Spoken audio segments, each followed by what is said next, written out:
Assalamualaikum warahmatullahi wabarakatuh. Waalaikumsalam warahmatullahi wabarakatuh. Bismillahirrahmanirrahim. Alhamdulillahi rabbil alamin. Wassalatu wassalamu ala ashrafil anbiya'i wal mursalin wa ala alihi wa ashabihil mujahidin at-tahirin, amma ba'du.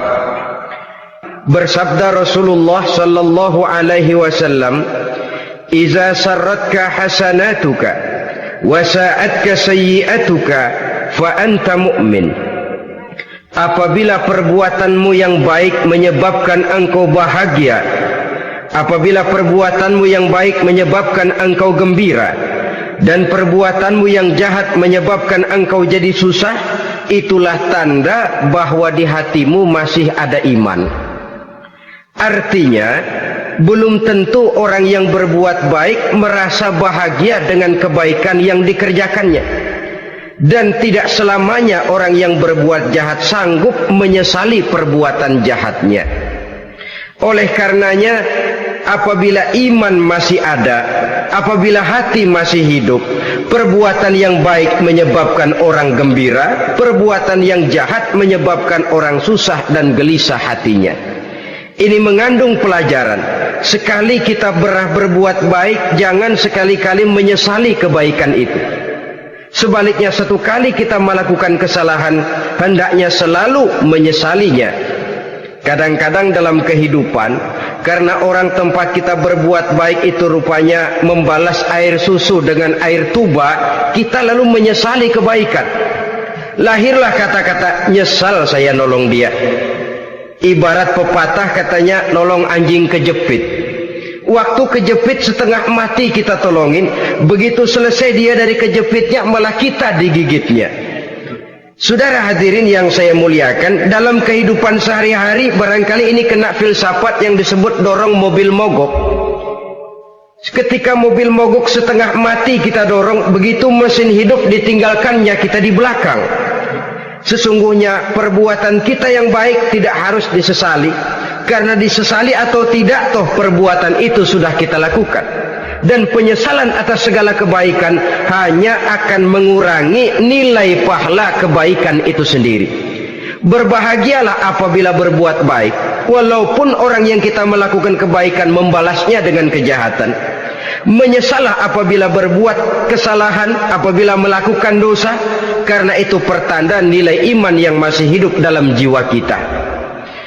Saudara-saudara kaum muslimin yang berbahagia, jadi sungguh pun pahala dan dosa sesuatu yang abstrak, efeknya jelas dia mendatangkan kebahagiaan atau membawa kepada kegelisahan batin di dalam kehidupan manusia. Orang di zaman materialis kurang terangsang berbuat pahala dan terdorong melakukan dosa. Kenapa? Karena pahala tidak kelihatan, dosa tidak nampak.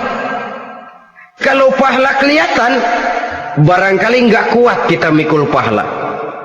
Kalau dosa benjol, umpama tiap bikin dosa palanya benjol, barangkali sudah nggak karu-karuan kepala kita.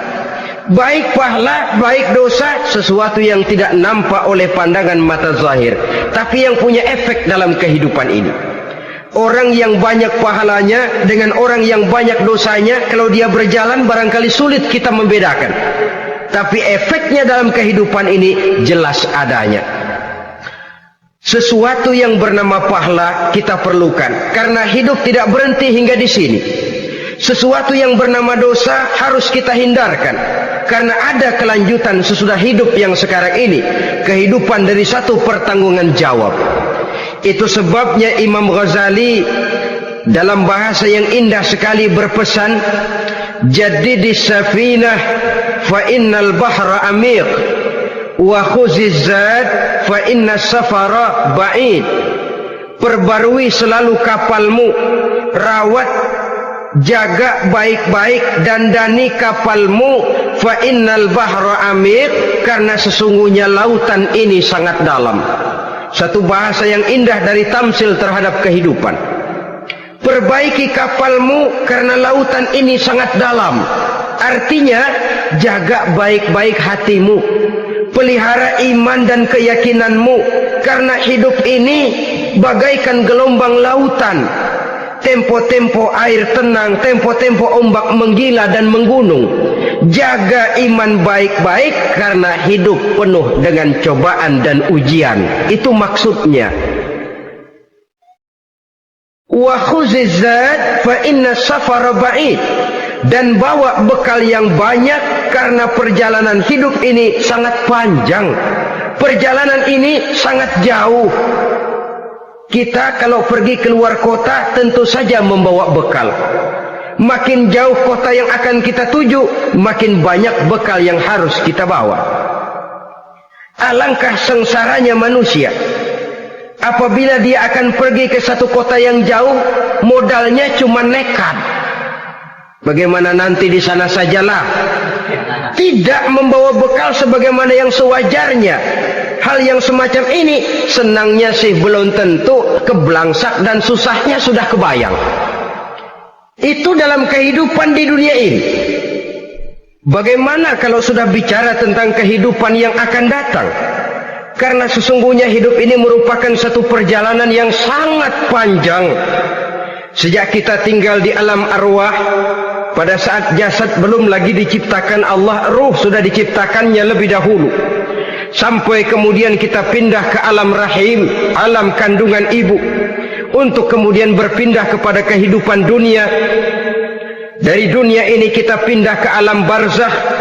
Di sana tinggal kita 100 tahun mungkin, 100.000 tahun mungkin, 1 juta tahun mungkin, menunggu saat datangnya kiamat.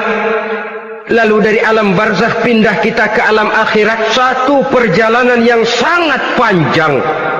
Alangkah malangnya, alangkah sengsaranya jika tahu kita begitu panjangnya perjalanan hidup ini, tidak ada bekal yang kita bawa. Artinya kesengsaraan, kesulitan yang bertali-tali sudah jelas akan menimpa kita. Kalau pergi kita keluar kota membawa bekal uang, membawa bekal makanan, apa bekal yang mesti kita bawa? Apabila kita kembali ke alam barzakh, kembali ke alam kubur, berkumpul di padang mahsyar di akhirat nanti, nasi yang mau kita bawa, uang yang mau kita bawa, tentu tidak lagi. Karena kehidupan materialis selesai di atas liang lahat. Bila masuk kita ke liang lahat, disitulah pahala dan dosa memegang peranan yang sangat penting. Maka pada pertemuan malam ini kita akan bicara tentang pahala dan dosa itu. Saudara-saudara kaum muslimin rahimakumullah, yang dinamakan pahala, kata Imam Ali Al-Jurjani dalam kitab At-Ta'rifatnya, ma yastahiqqu bihi ar-rahmatu wal maghfiratu minallahi ta'ala, sesuatu yang pelaksananya berhak untuk mendapat rahmah dan ampunan dari Allah. Dengan kata lain, nilai pahala adalah akibat dari perbuatan-perbuatan di dalam melaksanakan perintah dan anjuran yang ada di dalam kehidupan agama. Apabila perintah dan anjuran kita laksanakan, nilai pahala itu lalu datang.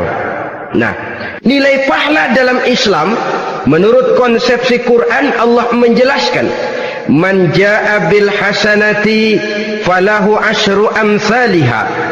Barang siapa yang datang membawa satu kebajikan, barang siapa yang melaksanakan satu kebaikan, maka dia akan mendapat balasan 10 kali dari kebaikan yang dikerjakannya. 10 kali ini pun masih dilipat gandakan dengan 7 ini pun masih dikalikan 100, dan itu pun masih ditambah dengan pernyataan wallahu yudha'ifu liman yasha. Allah masih akan melipat gandakan perbuatan baik seseorang yang dikehendakinya. Itulah nikmatnya dalam Islam. Tetapi sebaliknya, wa man jaa bisayyi'ati fala yujza illa mislaha. Barang siapa yang melakukan satu kejahatan, dia tidak akan mendapat balasan kecuali sesuai dengan kejahatan yang dikerjakannya. Alangkah rahman dan rahimnya Allah. Orang yang berbuat baik dibalas 10, dikali 7, dikali 100, masih dilipat gandakan pula. Tapi orang yang berbuat jahat tidak akan mendapat balasan kecuali sesuai dengan kejahatan yang dikerjakannya.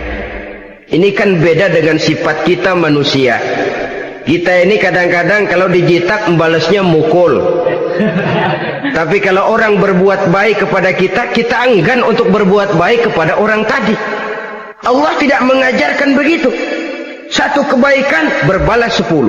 Satu kejahatan berbalas dengan satu kejahatan. Maha Rahman dan Rahim Allah. Bahkan dalam Islam, niat berbuat baik saja mendapat pahala. Sedangkan niat berbuat jahat belum ditulis merupakan satu dosa sampai kejahatan itu dikerjakan oleh orang yang niat tadi.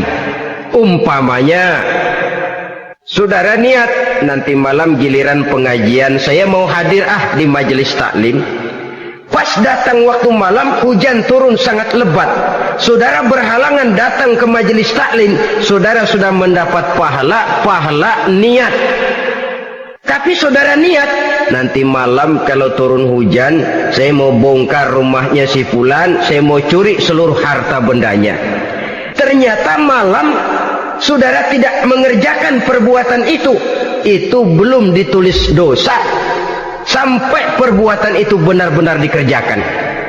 Tapi lalu jangan macam-macam. Kalau begitu niat aja yang baik, biar nggak usah dikerjain. Niat aja pengen ngaji walaupun tidak ada niatan untuk ngaji. Allah lebih tahu tentang apa yang terdetik di dalam hati sanubari kita. Itulah sebabnya sangat dianjurkan orang untuk melakukan segala macam kebajikan, dan dianjurkan orang menjauhkan segala macam bentuk kejahatan, karena dia akan berefek melahirkan dosa dan pahala. Dosa dan pahala itulah alat untuk memperoleh kebahagiaan di alam kubur, di padang mahsyar, sampai di akhirat nanti. Di dunia ini mungkin segalanya bisa kita beli dengan yang namanya uang. Keamanan kita bisa menyewa petugas untuk menjaga rumah kita. Kendaraan yang mewah bisa kita beli. Udara yang sejuk bisa kita ciptakan. Siapa banyak uang dia raja. Mungkin itu di dunia. Tapi bisa apa uang kalau kita sudah masuk ke alam kubur? Bisakah munkar nakir kita sogok? Udah karkir, jangan nanya nih, cepet. Bisakah malaikat azab menyingkir dengan uang semir? Ternyata tidak. Untuk memperoleh kebahagiaan di sana, nilai pahala. Kesengsaraan akan kita dapat kalau kita banyak menumpuk dosa. Oleh karena itu jangan beranggapan pahala nggak kelihatan, dosa juga nggak kelihatan, biarin saja. Yang tidak kelihatan ini pada waktunya akan memegang peranan yang sangat penting. Tapi tidak cuma untuk menghadapi hidup di situ, kita lalu harus berbuat baik dan meninggalkan yang jahat. Terutama juga di dunia ini. Toh pepatah bilang gajah mati meninggalkan gading, harimau mati meninggalkan belang. Apa yang akan kita tinggalkan setelah kita mati? Kita ingin jasad kita boleh hancur terkubur tanah, tapi nama kita ingin hidup terus, dikenang orang 100, 1000, bahkan 1.000.000 tahun yang akan datang. Ditulis orang dengan tinta emas dalam sejarah, tercatat kita sebagai orang baik-baik. Saudara-saudara kaum muslimin rahimakumullah. Lalu perbuatan apa yang bisa mendatangkan pahala itu? Saudara-saudara, semua perbuatan yang diperintah dan dianjurkan oleh Allah, yang dikerjakan dengan ikhlas hanya untuk mencapai ridho Allah, mendatangkan pahala. Kadang-kadang menurut pendapat kita remeh, tapi nilainya di sisi Allah besar. Itu pahala. Menghitung pahala itu hak prerogatif Allah. Perbuatan yang ringan Allah mau berikan ganjaran yang besar, itu urusan Allah. Misalnya kata Nabi, la tahqiranna minal ma'rufi syai'an. Jangan kamu menganggap remeh perbuatan baik walaupun kecil. Jangan merasa sulit melakukan perbuatan yang mengandung pahala. Bertemu dengan teman, muka kita cerah, berpahala. menyingkirkan duri di jalanan berpahala, menolong orang yang sesat, memberitahu orang yang bertanya berpahala. Tidak sulit kalau kita mau. Yang diperintah dan dianjurkan oleh agama itu perbuatan yang mengandung nilai-nilai pahala. Masalahnya cuma tinggal mau atau tidak dan dikerjakan dengan ikhlas. Bertemu teman mukanya cerah, pahala. Menyingkirkan duri di jalanan, pahala. Sodakoh, pahala. Tidak berupa perbuatan, bisa berupa ucapan. Misalnya bersolawat, pahala. Bertasbih dan bertahmid, pahala.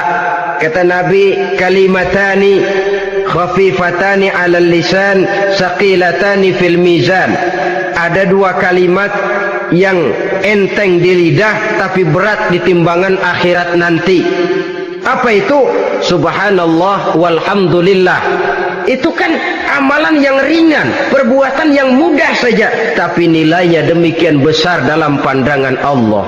Jadi pendeknya, perbuatan yang bernilai pahala adalah perintah dan anjuran agama yang dilaksanakan dengan ikhlas semata-mata untuk mencapai ridho Allah, itu mengandung pahala. Niat dasarnya itu harus karena Allah, landasannya harus karena ikhlas. Bukan cuma sekedar basa-basi, tidak karena ingin dipuji orang, tidak karena mengharap tanda jasa, tapi ikhlas semata-mata.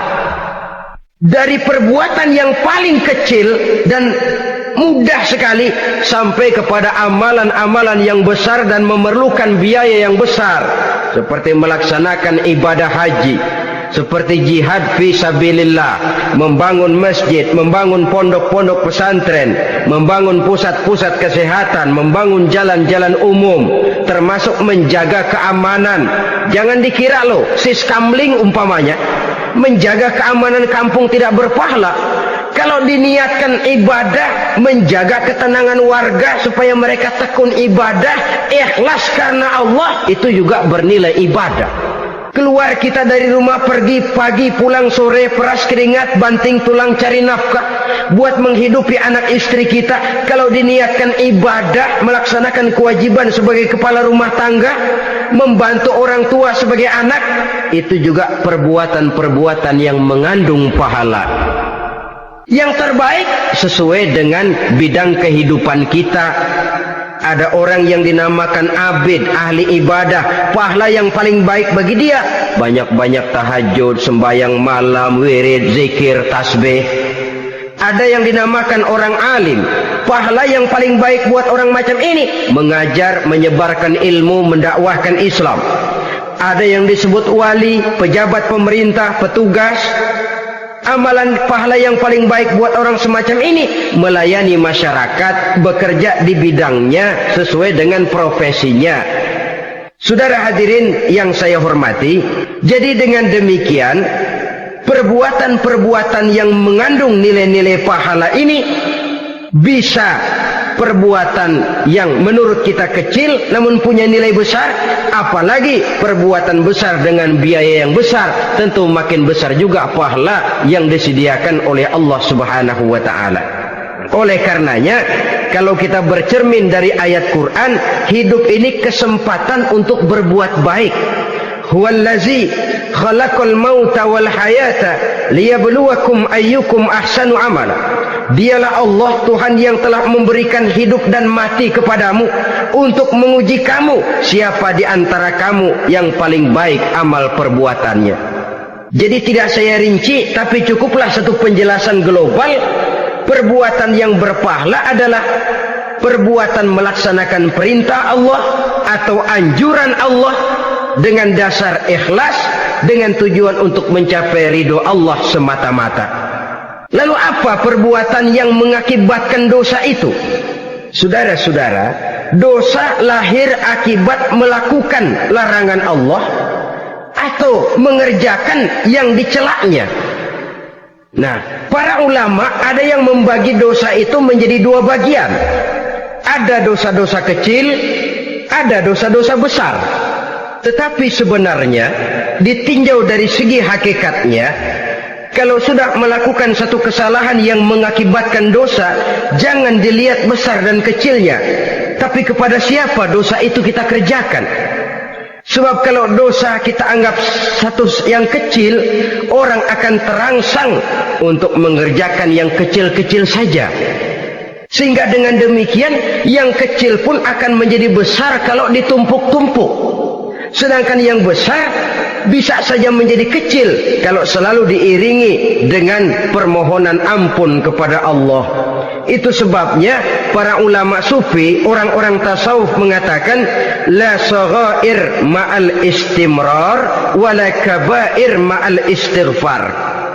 Tidak ada dosa yang kecil kalau dikerjakan terus-menerus, dan tidak ada dosa yang besar kalau digempur tiap saat dengan perbuatan istighfar atau memohon ampun kepada Allah Subhanahu wa taala.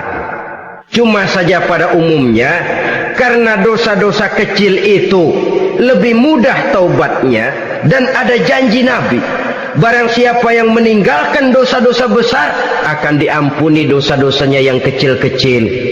Oleh karena itu, pada kesempatan ini kita akan juga bicarakan apa saja yang termasuk klasifikasi dosa-dosa besar, dengan harapan kita bisa menjaga diri, menyelamatkan diri, jangan sampai terjatuh ke dalam dosa-dosa yang besar tadi. Tetapi bukan berarti kita harus terangsang melakukan dosa-dosa yang kecil. Biarin kecil ini, tobatnya gampang. Dosa kelas teri. Dosa itu kan tidak kelihatan. Lalu terangsang melakukan perbuatan dosa-dosa walaupun kecil, kalau berlarut terus-menerus dia akan tumbuh menjadi dosa yang besar. Oleh karenanya, jangan sampai mengundang pengertian kalau kita membicarakan dosa-dosa yang besar lalu terangsang melakukan dosa-dosa yang kecil. Karena bagaimanapun juga dosa kecil dan dosa besar sama dalam arti kepada Allah kita melakukan kesalahan. Dan dosa yang kecil pun kalau bertumpuk, dia akan menjadi banyak. Saudara-saudara kaum muslimin rahimakumullah, ada beberapa jenis dosa-dosa besar. Jenis yang pertama, asyirku billah, syirik atau menyekutukan Allah. Dari sekian deretan dosa-dosa besar, syirik ini merupakan bapak moyangnya dosa. Dedengkotnya dosa itu syirik, menyekutukan Allah. Bahkan dosa yang lain Allah masih mau mengampuni, tapi kalau sudah syirik, menyekutukan Allah, itu sudah satu dosa yang tidak berampun sama sekali. Oleh karena itu tepat pesan Imam Ghazali tadi, jadi di safinah fa innal bahra amik, jaga iman, pelihara akidah, dandani kapal. Karena hidup ini gelombang lautan sangat dalam, hidup banyak cobaan.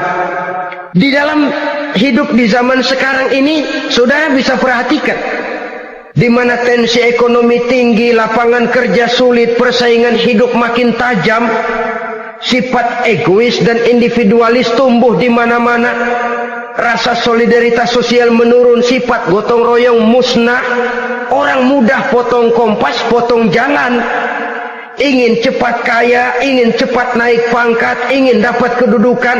Kadang-kadang akidah pun terjual, akidah pun musnah, jatuh ke jurang syirik pun tidak jadi soal. Itu yang kita khawatirkan. Kalau dosa-dosa yang lain Allah masih mau mengampuni, tapi kalau sudah jatuh kepada syirik, Allah sama sekali tidak akan memberikan ampun. Dalam kaitan dengan ini barangkali tepat sinyalemen Imam Ali itu. Andai kata kemiskinan merupakan satu kepribadian, saya akan membunuhnya lebih dahulu. Artinya memang kemiskinan ini sering mendorong orang kepada jurang kemusyrikan. Tidak tahan menghadapi godaan perut akibat tensi ekonomi yang tinggi, lapangan kerja yang sulit. Iman pun jadilah ditukar dengan 3 liter beras.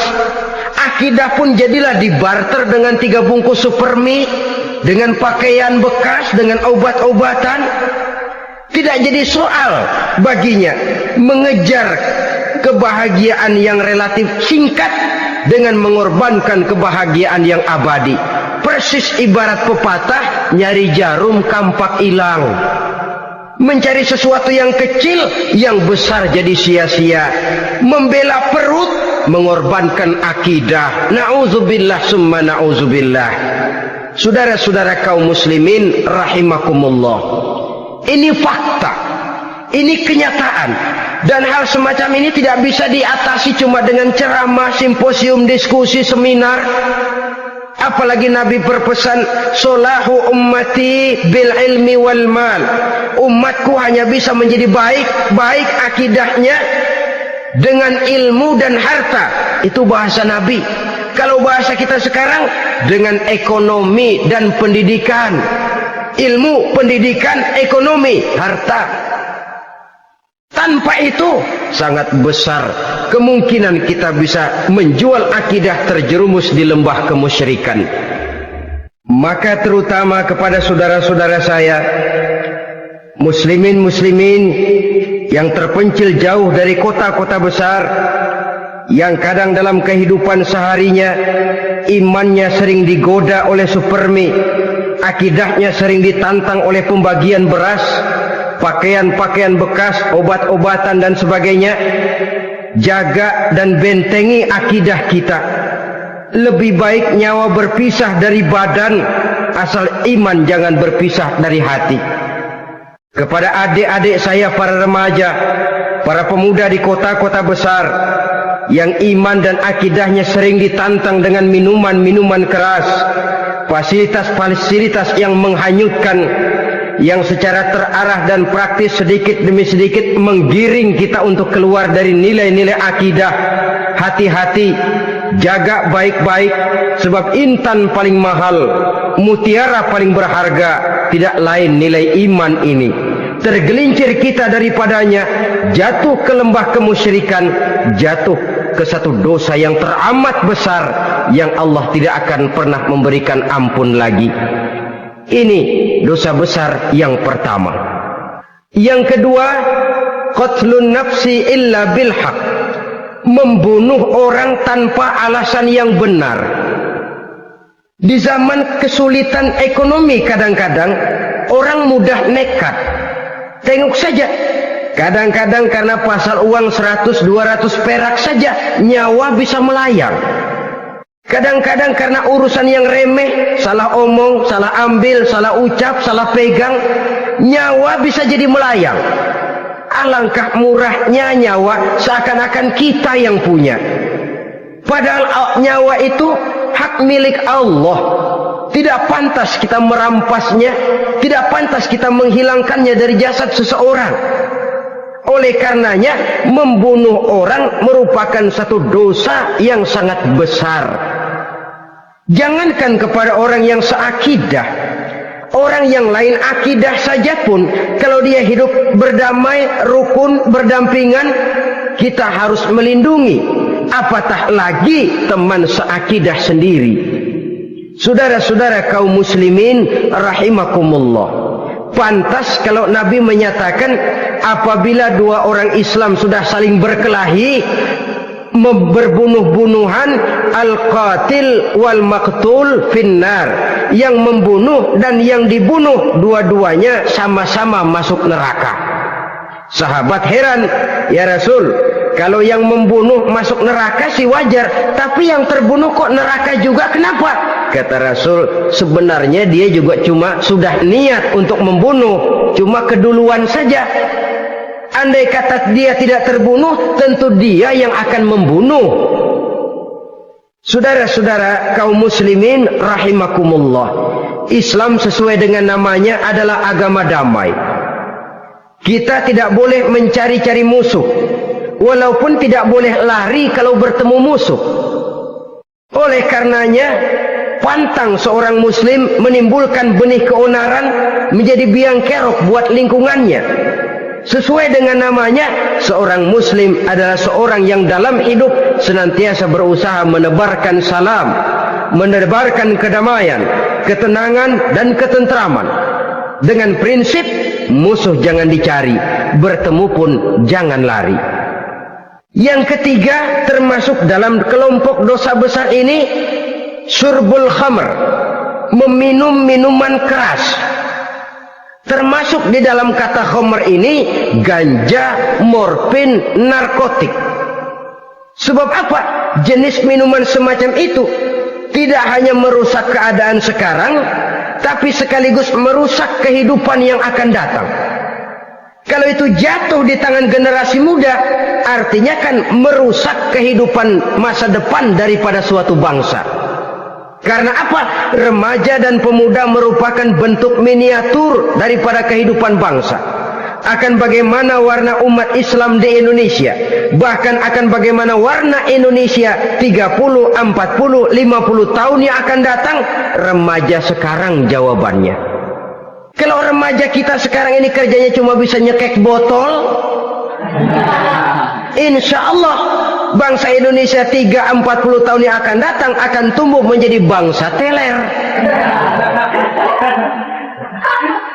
Tidak banyak yang bisa kita harapkan. Remaja adalah gambaran masa depan dari satu bangsa, dari satu umat. Dan remaja itu di dalam dirinya secara fitrah terkumpul semua bakat, terdapat semua kemungkinan. Kita ini lahir membawa sifat pemimpin, tapi juga membawa sifat pengacau. Kita ini ada bakat jadi orang jujur, ada bakat jadi pengkhianat. Kita ini ada bakat menjadi orang baik-baik, kita juga punya bakat jadi biang kerok.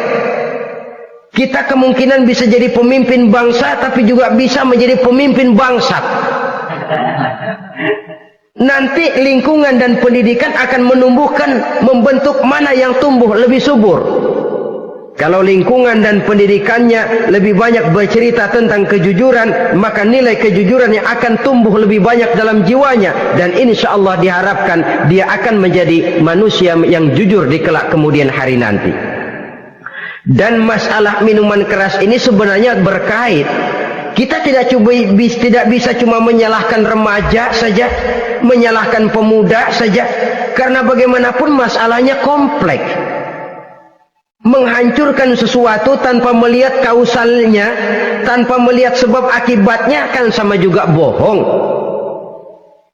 Kemungkinan karena broken home, kemungkinan karena pergaulan, kemungkinan karena kurang perhatian orang tua, kemungkinan karena akibat bacaan, tontonan, atau fasilitas berupa dibukanya pabrik-pabrik minuman keras, dijualnya minuman-minuman keras, di warung-warung yang remang-remang, yang memberikan kenikmatan, kebahagiaan, dan kebanggaan tersendiri, sehingga akhirnya orang terangsang untuk datang dan minum di sana.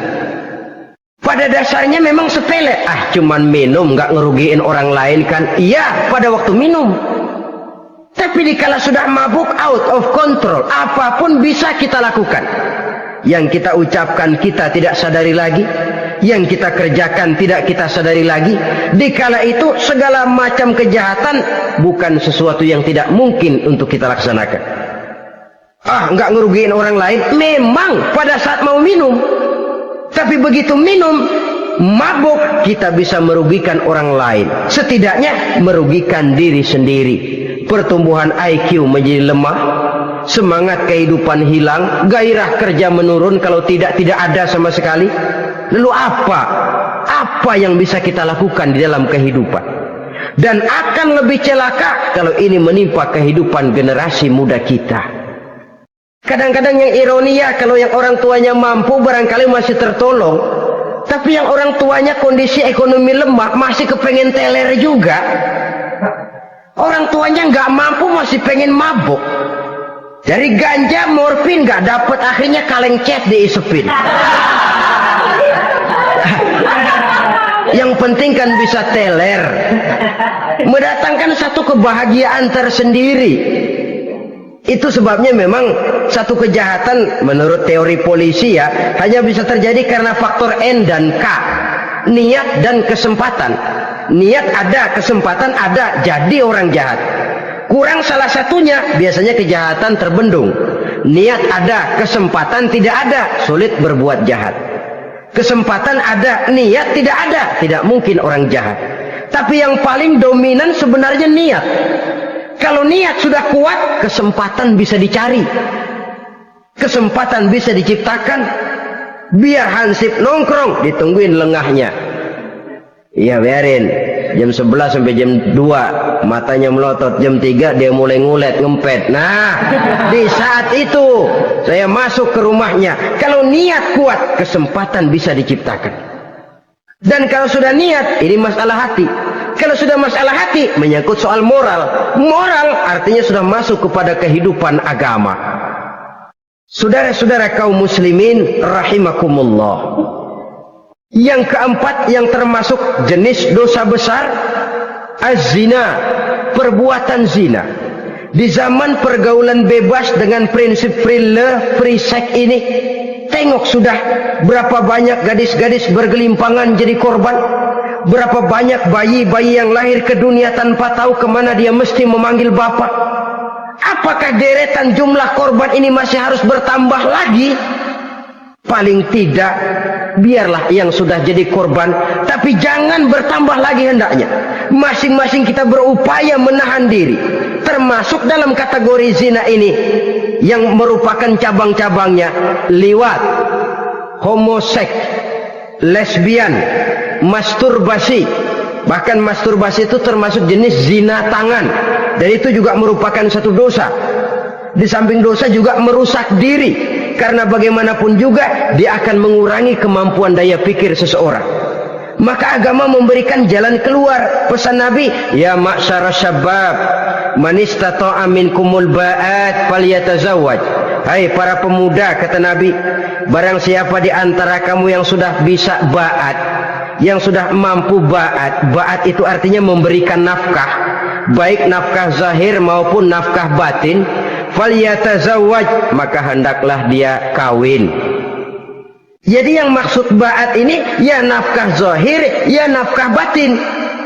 Kita kadang-kadang cuma bisa ngasih nafkah batin saja sudah merasa pokoknya kan saya sanggup untuk kawin, lalu kawin tanpa kehilangan, dengan kehilangan pertimbangan.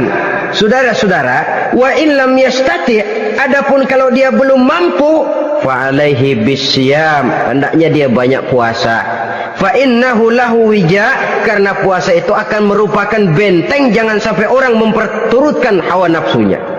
Andai kata puasa belum hobi, banyaklah olahraga para pemuda, para remaja. Karena dengan olahraga, pemikiran untuk memperturutkan hawa nafsu agak sedikit terkendali dan energi tersalurkan dalam bentuk yang positif. Pendeknya kreatif, banyak kegiatan. Ini pesan Imam Syafi'i tepat itu. Kata beliau, inni ra'aitu wuqufal ma'i yufsiduh in sala taba wa illam yajri lam yatib. Aku melihat air kalau diam rusak, tapi kalau dia mengalir jernih. Air kalau ngendap, nggak ngalir, nyamuk nyarang di situ, bisa jadi sumber penyakit. Manusia hidup begitu. Kalau nggak punya kegiatan, nggak kreatif, kerjanya cuma delohom, ayam-ayam, akhirnya jadi ngerusak. Ngomongin orang, Jano ngapa? Ano. Kebangetan nggak ngapa-ngapain, orang aja dipontenin, orang diomongin, lahirlah namimah, lahirlah ghibah. Saudara-saudara, air itu kalau ngendep ada aja yang nyarang, tapi kalau dia ngalir, orang ada kesibukan, insya Allah dia tidak akan jatuh kepada sesuatu yang bisa mengundang dosa. Isilah waktu dengan hal-hal yang bermanfaat, karena hidup ini singkat dan tidak berjalan mundur ke belakang, mundur hancur, berhenti diinjak orang. Sekali melangkah, jangan surut mundur ke belakang. Homoseks, terlepas dari penyakit kejiwaan. Sekarang ini kan sudah ada persatuan kaum gay katanya, meminta perlakuan yang sama dan agar dibolehkan kawin sesama mereka. Secara manusiawi boleh, secara manusiawi kita hargai mereka, tapi dari kacamata agama ini jelas merupakan penyimpangan, dan penyimpangan merupakan suatu dosa terlepas dari pertimbangan manusiawi. Jangan karena terlalu memperturutkan suara manusiawi lalu kita mengesampingkan agama. termasuk lesbian, wadon karo wadon. Kalau homo itu kan lanang karo lanang katanya. Saudara-saudara kaum muslimin rahimakumullah, ini bukan penyakit baru. Liwat, homoseks sudah dikenal dari zamannya Nabi Lut, laki dengan laki. Lesbian dari zaman istrinya Nabi Lut. Terlepas dari penyakit kejiwaan, dari segi agama, ini merupakan penyimpangan dan merupakan dosa yang besar. Yang kelima, yang termasuk jajaran dosa kelas kakap, qazful mu'minina wal mu'minat, menuduh orang mukmin yang baik-baik, laki atau perempuan, melakukan perbuatan zina sehingga hancur namanya di masyarakat. Ini merupakan satu perbuatan dosa yang sangat besar dan sangat dimurkai oleh Allah. Saudara-saudara kaum muslimin rahimakumullah, oleh sebab itu tentang masalah ini, kalau memang tidak ada saksi, jangan sembarang kita enteng lidah menuduh orang lain berbuat zina, menuduh orang lain berbuat serong. Dosanya kelewat besar di dalam kehidupan. Karena apa? Mencari harga diri itu berat, memelihara kehormatan diri jauh lebih berat. Satu kali orang dihancurkan namanya di masyarakat, dia akan terisolir jadinya. Oleh karenanya, berlindung kita kepada Allah, jangan sampailah dihinggapi oleh sifat ini. Karena sentimen kita kepada seseorang, karena hasad kita kepada seseorang, tidak senang melihat orang lain lebih maju, lalu lidah ini seenaknya saja mengucapkan kata, padahal sanksi dan resikonya sangat besar. Yang kita tuduh barangkali mendapat pahala dari Allah, kita sendiri yang menuduh tanpa saksi, tanpa alasan yang benar, mendapat dosa yang sangat besar. Saudara-saudara, memang kadang-kadang aneh dalam hidup ini. Seorang pelacur biasanya bisa menjaga mulutnya di masyarakat, kata-katanya baik, sopan. Kenapa? Karena mulut yang satu sudah tidak terjaga.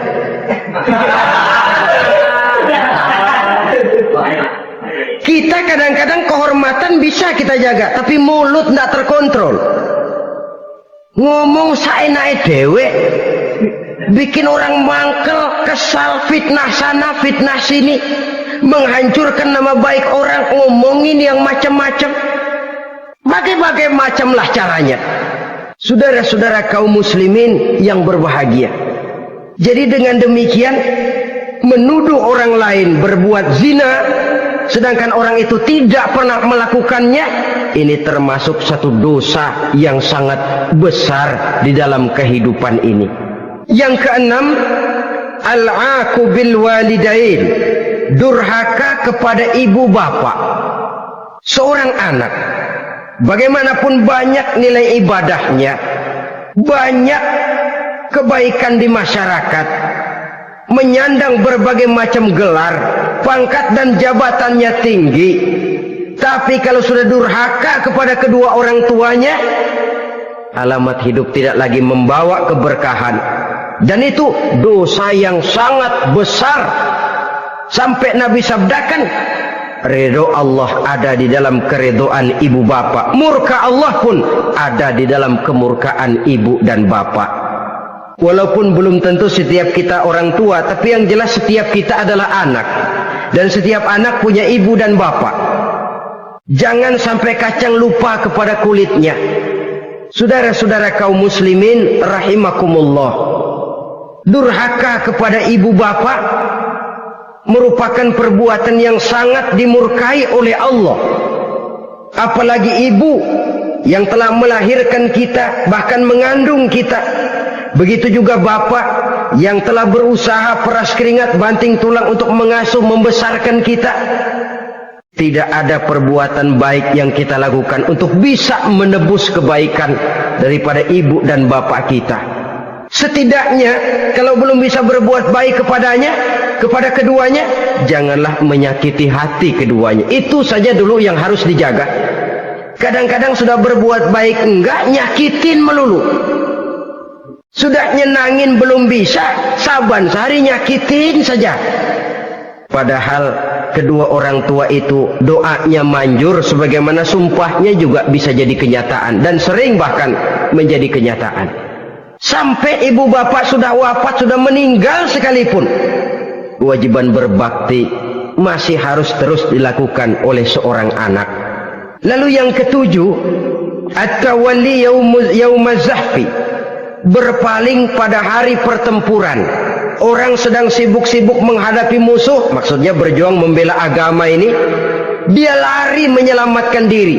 Pengecut, mental munafik.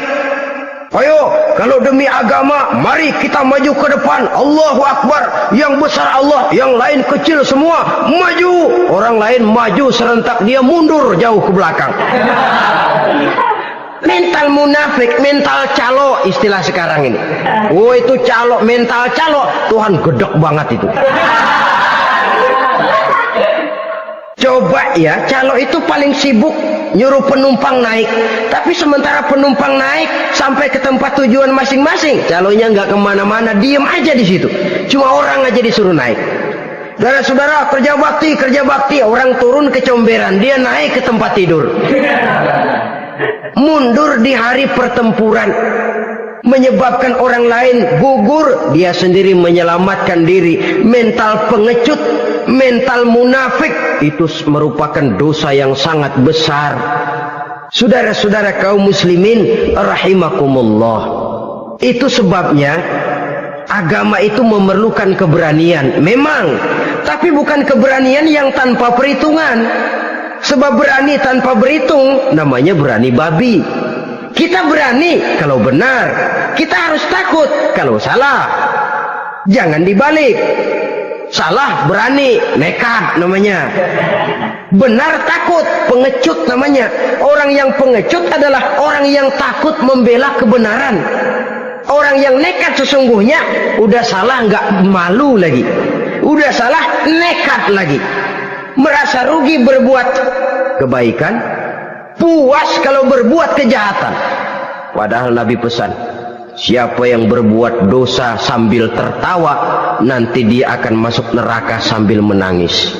Karena itu dipesan pula di dunia ini, sering-seringlah mencuci mukamu dengan air mata taubat, cuci lidahmu dengan zikir kepada Allah, bersihkan hatimu dengan air ikhlas.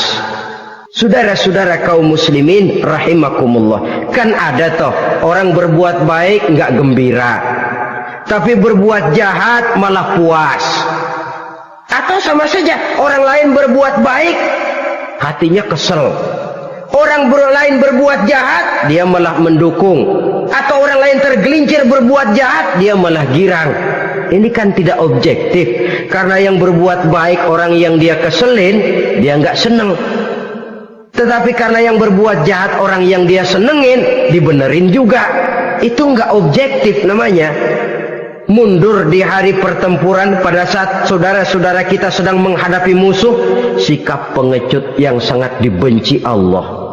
Yang kedelapan, termasuk kelompok dosa besar, aklu malil yatim, makan harta anak yatim. Kadang-kadang ada orang mengeksploitir loh nasib anak-anak yatim. Karena biasanya para dermawan peka kalau mendengar nasib yatim, memberikan santunan. Si yatim belum makan, yang ngurusin udah pada kenyang. Mengeksploitir, memakan harta anak yatim termasuk dosa yang sangat besar. Sehingga Nabi pesan, ana wa kafilul yatim kahataini yaumal qiyamah. Aku dan orang yang menyantuni anak yatim seperti dua jari ini di hari kiamat. Rumah yang paling dimuliakan Allah adalah rumah yang di dalamnya ada anak yatim yang hidupnya dihormati, hidupnya disantuni, keperluannya dicukupi. Maaf saja, tahap kita menyantuni anak yatim ini baru tahap setahun sekali. Kalau Muharram kita agungkanlah, kita besarkan. Lebaran yatim katanya, kita kumpulkan dana, kita usap kepala yatim, kita kumpulkan beras, kita bagikan hari itu. Perkara bulan depan kelaparan, kita tutup kuping.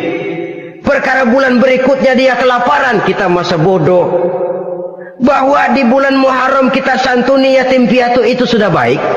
Tapi akan lebih baik lagi kalau kita sanggup menjadi bapak asuh mereka, memikirkan sekolah mereka ada kontinuitas. Kalau mereka diasuh oleh orang lain, lalu bertukar agamanya, berpindah akidahnya, kita ngomel habis-habisan.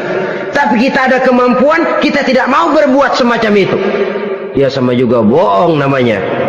Saudara-saudara kaum muslimin rahimakumullah. Orang yang menyantuni yatim mendapat pahala besar. Tapi orang yang mengkorup harta anak yatim, dosanya juga sangat besar. Berhati-hatilah kalau kita diberikan kepercayaan oleh masyarakat untuk mengurus anak-anak yatim. Karena pahalanya besar, resikonya juga besar. Yang kesembilan, syahadatuz zur, sumpah palsu.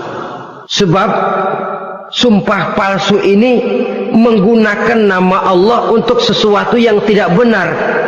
Nama kita saja dibawa untuk yang tidak benar, kita jengkel. Nama kita dipalsukan untuk sesuatu yang tidak baik, kita kadang-kadang jengkel, tidak puas jengkel, menuntut melalui saluran hukum. Kenapa? Nama saya dicatut. Bagaimana lagi kalau nama Allah kita pakai untuk bersumpah, sumpahnya palsu, menguntungkan kita, merugikan orang lain, Allah murka betul. Maka sumpah palsu termasuk deretan dosa-dosa besar. Apalagi yang ke-10, aklur riba, makan riba alias renten. Ini kan yang cepat mendatangkan uang. Kadang-kadang kalau yang bikin riba itu orang awam barangkali, ya masih kita maklumin. Kadang-kadang penyakit ini datang menimpa mereka juga yang kita kenal kebaikannya. Bahkan suka datang ke musola, rajin ke masjid. Kadang-kadang riba masih dimakannya. Karena cara cari duit paling enak, duit utuh tambahnya terus masuk. Na'udzubillah summa na'udzubillah. Itu yang diibaratkan dalam perjalanan Mi'raj waktu Nabi diperlihatkan neraka. Orang perutnya sebesar rumah dililit ular, diseret-seret itu hancur perutnya, dibulatkan lagi, diseret lagi, hancur lagi, dibulatkan lagi, terus menerus begitu. Dia berteriak, mengerang, mengeluh, mengadu kesakitan. Nabi tanya, itu apa Jibril? Itu contoh dari umatmu yang suka makan riba Muhammad, makan renten. Saudara-saudara, ini kan mencekik leher orang. Orang sedang kesulitan, kelihatannya sih baik, menolong, tapi di belakang menolong itu nyekek. Di belakang nolong itu nyekek, dan nyekek itu sebenarnya tujuan utamanya. Orang yang menjalankan riba pada dasarnya tidak punya kemanusiaan kok. Kalau dia kelihatannya mau menolong, kelihatannya motifnya mencari untung di belakang itu. Jauh dari kemanusiaan. Yang ke-11, saudara-saudara, termasuk jajaran dosa besar itu qat'ur rahim, memutuskan silaturahmi. Marah, hobi sama marah. Kalau 3 hari nggak marahan sama orang, ngebet palanya. Selalu nyari gara-gara. Kalau udah marah berlaku perpanjangan waktu. Tahun, 2 tahun, kadang-kadang seumur hidup. Saudara hadirin yang saya muliakan.